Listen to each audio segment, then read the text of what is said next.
nationalities. It's a campus which is known for having a large Tibetan student population in Beijing, and we turned up there to try and find out, only to see that the place was crawling with police and security officers who were stopping anybody from going into the campus unless you could prove that you were a student. So we went around for a while trying to get in, until eventually we found a section of the wall which is not being guarded, and the ABC's Beijing cameraman Rob Hill and I climbed over the wall, and we snuck around until we could get a vantage point of the main square to see what was happening. And what we came across was a truly remarkable sight.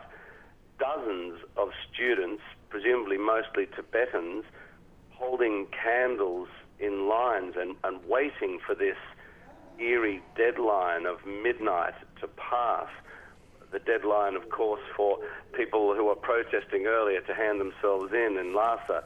Now, they were sitting there silently still with their heads down as if praying, and their teachers seemed to be trying to convince them to get up and go back to their dormitories, but they just weren't saying anything. They were just all sitting there meditating and looking down at their candles.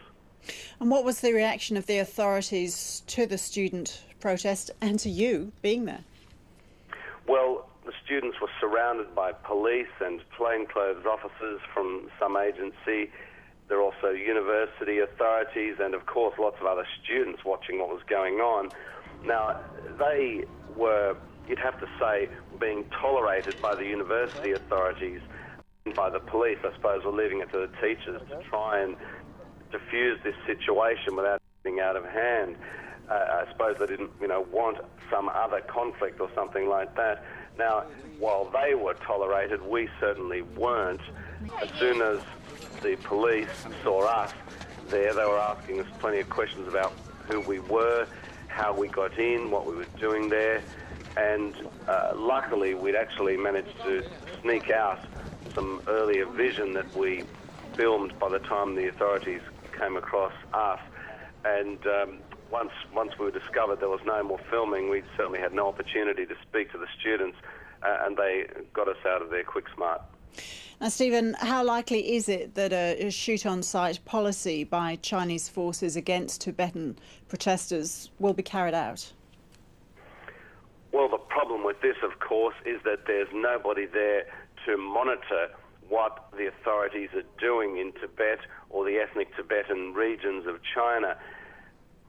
If they are killing people on site, there won't be any journalists there or anybody from international organisations to monitor that or to I suppose, try and see that restraint is being carried out. So really, they're open to do whatever they like in these places which are effectively shut down to the outside world. Thank you, Stephen.